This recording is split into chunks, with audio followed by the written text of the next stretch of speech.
Le président Obama a réaffirmé que la lutte contre Daesh serait sans merci, mais ne se ferait pas avec des troupes américaines seules. Il a également insisté pour que les Américains ne cèdent pas à l'amalgame islam égale terrorisme après le terrible attentat de San Bernardino. Jonathan Serrero. Nous détruirons l'État islamique et toute autre organisation qui essaye de nous détruire. Le ton est ferme, la promesse est claire. Barack Obama a tenu à rassurer les Américains après la fusillade survenue mercredi à San Bernardino, en Californie. 14 personnes ont été tuées par un couple se revendiquant de l'État islamique. Le président des États-Unis a évoqué un acte de terrorisme sans parler pour autant d'implication d'un mouvement étranger. Aucun élément ne permet de démontrer pour l'heure que les tueurs aient été dirigés par un groupe depuis l'étranger. Mais il est clair que ces deux personnes avaient suivi la voie délétère de la radicalisation. Un drame qui doit, selon Barack Obama, pousser le Congrès à renforcer la législation du pays en matière de port d'armes à feu. Le Congrès va devoir renforcer la législation en matière de port d'armes à feu. Quel argument peut-il y avoir pour autoriser une personne suspectée de terrorisme à acheter une arme semi-automatique ? Au-delà des mesures à prendre sur le plan interne, le chef d'État américain est convaincu que la stratégie employée par la coalition pour éradiquer l'État islamique est la bonne. La stratégie que nous employons actuellement, les frappes aériennes, les forces spéciales et le travail avec les forces locales qui se battent pour reprendre le contrôle de leur pays, c'est comme cela que nous obtiendrons une victoire durable. Et cela n'impliquera pas d'envoyer une nouvelle génération d'Américains à l'étranger pour mourir sur un sol étranger pendant une autre décennie.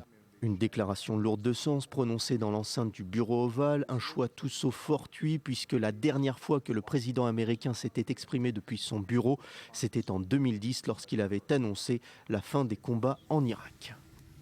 Alors, on est avec Dror Even-Sapir, notre analyste politique. Bonsoir. Avi Pazner nous rejoint également. Bonsoir, ambassadeur d'Israël. Alors, Dror, on va d'abord revenir sur ce qu'a dit Barack Obama la nuit dernière, puisque c'était un discours très solennel. Est-ce qu'il y a d'abord un changement dans la politique américaine vis-à-vis de l'État islamique de Daesh ? Bon, il y a un ton plus offensif, bien évidemment, parce qu'après ce qui s'est passé en Californie, le ton ne pouvait pas ne pas changer et rester aussi morne, aussi presque indifférent vis-à-vis de ce phénomène qu'auparavant. Alors, Obama a dit que son objectif désormais était de détruire le Daesh. Et là, ça nous rappelle quelque chose, parce que c'est exactement en ces termes que s'est prononcé François Hollande, le président français, après les attentats du 13 novembre. Et à plusieurs reprises, d'ailleurs, François Hollande est revenu sur cette même terminologie. Il faut, a dit Hollande, et donc dit aujourd'hui Barack Obama, détruire, éradiquer le Daesh, l'État islamique. Alors c'est un objectif ambitieux, et bien évidemment, lorsqu'on dit détruire, éradiquer l'État islamique, se pose la question de savoir comment. Est-ce qu'on peut se contenter de frappes aériennes, ou est-ce qu'il faut qu'il y ait des boots on the ground, comme disent les Américains, à savoir des bottes militaires sur le sol pour détruire le Daesh. Et là-dessus, les experts militaires sont divisés. En tout cas, Obama, pour l'instant, refuse d'envoyer les troupes au sol, les troupes américaines au sol, si ce n'est par le biais d'opérations commando avec des unités spéciales qui pourraient agir d'une manière très ponctuelle contre certains objectifs du Daesh sur le terrain en Syrie et en Irak. C'est intéressant parce que les derniers sondages notent que pour la première fois, et là ce qui s'est passé en Californie a été décisif, eh bien il y a une majorité d'Américains qui pourraient être en faveur de l'envoi de troupes au sol malgré les traumatismes des expériences militaires américaines en Afghanistan et en Irak. En tout cas, Obama n'est pas allé plus loin que le principe, encore une fois, d'opération commando ponctuelle. Il y a quelque temps, Moshe Yaalon, le ministre israélien de la Défense, lui reprochait de ne pas s'engager suffisamment contre le Daesh. Et là, véritablement, il n'y a pas de véritable changement. Il y a un changement dans la terminologie employée, mais pas dans la politique. Obama qui nous dit qu'une longue et coûteuse guerre contre le Daesh serait faire le jeu de l'État islamique. Alors, il a en revanche été beaucoup question de l'islam et de l'islam radical. Là-dessus, qu'a dit Obama ? Alors, il a été reproché au président américain de ne pas appeler un chat et de ne pas appeler le terrorisme djihadiste par son nom, à savoir terrorisme djihadiste et islamiste. Alors là, il y a effectivement un petit changement. Il est allé un petit peu plus loin, puisqu'il a parlé d'idéologie extrémiste qui s'est répandue dans certaines communautés musulmanes aux États-Unis. Il a appelé les musulmans américains non seulement à s'opposer à l'idéologie de haine qui est véhiculée par le Daesh, mais aussi à l'interprétation de l'islam qui ne correspond pas aux valeurs de tolérance religieuse, de respect mutuel et de respect humain. Alors certains pourraient dire, pour reprendre à nouveau une expression américaine, que c'est too little, too late, c'est à savoir trop peu et trop tard. Alors trop peu peut-être pas, en tout cas trop tard peut-être. Là, probablement, parce qu'il a tout de même, Barack Obama a attendu longtemps avant d'appeler un chat. Et là, si on reprend la comparaison avec la France, qu'on a déjà évoquée tout à l'heure, il y a un problème, parce que le système américain est un système qui permet une liberté d'expression quasiment totale. Ce n'est pas le cas en France. Vous savez qu'aux États-Unis, par exemple, des néo-nazis peuvent circuler presque librement et véhiculer, là aussi, une idéologie de haine librement, parce qu'il est sacro-saint dans la Constitution américaine de respecter la liberté d'expression. Et ce qui est également très différent par rapport au système français, c'est que le contrôle sur les centres de culte, sur les mosquées notamment, eh bien, il est quasiment inexistant aux États-Unis, contrairement à la France, qui a un État beaucoup plus centralisateur et qui essaye, en tout cas, de contrôler davantage que par le passé ce qui peut se dire dans les mosquées aux États-Unis. C'est pas vraiment la même chose. Alors, avec vous, Avi Pazner, justement, les Américains aujourd'hui sont confrontés finalement à un problème parce que ça vient de l'intérieur. Cette fois, ce ne sont pas des gens qui sont venus de l'extérieur pour attaquer comme c'était le cas le 11 septembre. Là, c'est quelque chose d'assez différent puisqu'il y avait un citoyen américain parmi les deux terroristes. Oui, mais encore une fois, là, ce n'est pas là où Obama veut mener la bataille. Obama, qui d'ailleurs a eu une intervention banale, parce que généralement, quand un président américain parle de la Chambre ovale, c'est une occasion extrêmement solennelle, c'est pour donner un message très fort. C'était très banal, c'était très pâle. Mais encore une fois, il a parlé surtout, premièrement, il a dit tout ce que l'Amérique ne va pas faire, ok, ne va pas envoyer de troupes au sol, ne va pas faire action toute seule, etc. Toute une série de non, on ne va pas faire. Et puis, il s'est concentré sur les bombardements contre Daesh. Alors que le problème, comme vous dites, Jean-Charles, est déjà aux États-Unis. Et là, il y a un vrai problème. Il y a aujourd'hui aux États-Unis 3 millions de musulmans, dont la plupart sont de très bons citoyens, etc., etc. Mais il n'y a pas vraiment aux États-Unis de cellules dans le CIA ou le FBI qui se concentrent spécifiquement sur ce qui est appelé le terrorisme islamique, parce qu'en Amérique, officiellement, ça n'existe pas. Obama n'a pas prononcé le mot de terrorisme islamique. Il a parlé de terrorisme. Ça ne veut rien dire, terrorisme. Il y a toutes sortes de terrorisme. Le mot terroriste islamiste est encore tabou. Il n'est pas politically correct. Il n'est pas correct de parler. Donc, il a parlé d'idéologie extrémiste. Oui, d'accord, mais le mot, c'est ce couple qui a abattu 14 personnes, c'est au nom d'une idéologie islamiste. Et on ne peut pas le dire aux États-Unis. Alors, c'est pas seulement qu'on ne peut pas le dire. Si vous ne le dites pas, si vous ne le reconnaissez pas, donc vous n'œuvrez pas de façon tangible contre ça. Donc, dans le CIA, au FBI, ils n'ont pas les moyens vraiment de lutter. Comment est-ce qu'on lutte contre des organisations? On essaie de les infiltrer, ok? C'est ce qu'on fait en Israël, c'est ce que j'espère on va faire en France, ok? En Amérique, ça n'existe pas. Donc, le message d'Obama a été dirigé dans une mauvaise direction. C'est pas en Syrie, en Irak qu'on va combattre le terrorisme à l'intérieur des États-Unis. C'est à l'intérieur des États-Unis qu'il faut le faire. Et ça, Obama s'est bien gardé de le dire. C'est bien, et pour cause. Pour lui, ça n'existe pas. Est-ce qu'on est dans la continuité, selon vous, de sa politique menée au Moyen-Orient, où il a plutôt tendance à vouloir apaiser effectivement les tensions, au risque parfois d'apparaître pour quelqu'un de faible, ce qui était le cas à l'extérieur? Jean-Charles, avec votre permission, je vais remonter à juin ou mai 2009, le fameux discours du Caire.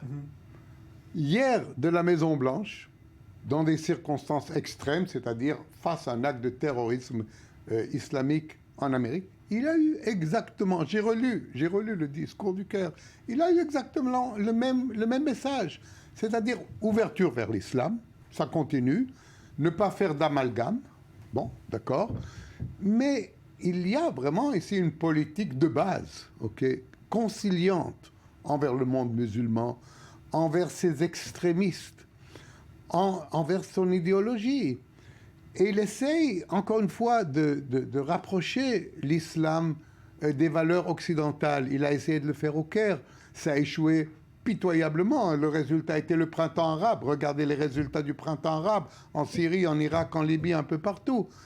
Obama porte ici une part d'une lourde responsabilité de ne pas comprendre ni le monde arabe ni le monde musulman. Et son discours d'avant-hier soir le prouve encore une fois. C'est un discours qui n'a pas atteint son but. Alors, je voudrais qu'on regarde maintenant justement, car on arrive un peu mieux aujourd'hui à cerner le portrait de ces deux terroristes donc, qui ont opéré en Californie. On a parlé beaucoup de celui qui était américain, d'origine pakistanaise. Son épouse, à présent, elle aussi apparaît comme quelqu'un qui avait apparemment adhéré aux thèses radicales de l'islam. Joseph Emmanuel.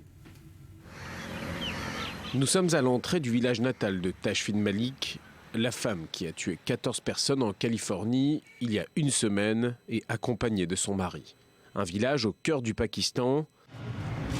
La jeune femme vivait dans cette maison avec sa famille, une maison presque bourgeoise dans un quartier très pauvre.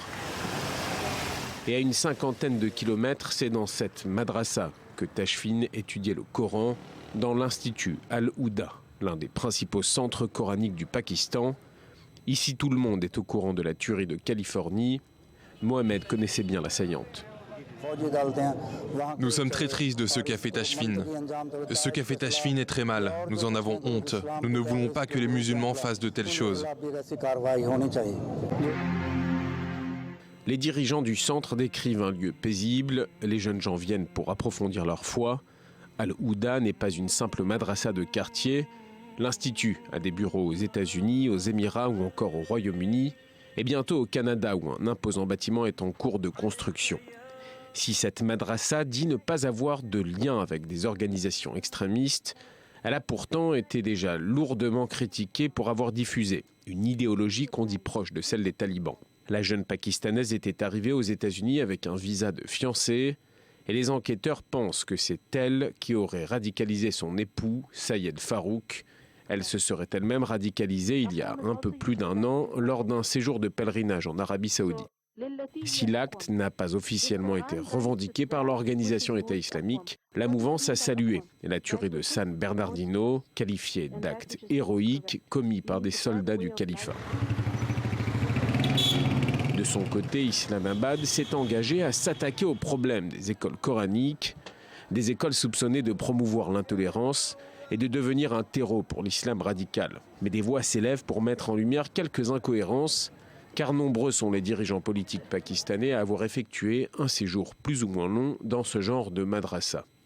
La police américaine a retrouvé chez le couple de tueurs un véritable arsenal militaire, plus de 6500 cartouches ainsi qu'une douzaine d'explosifs. Comme Tashfin Malik, des dizaines de milliers de personnes entrent chaque année aux États-Unis grâce au visa de fiancé, et le président américain s'est dit prêt à examiner la procédure d'acquisition du visa, précisément celui dont a bénéficié Tashfin Malik.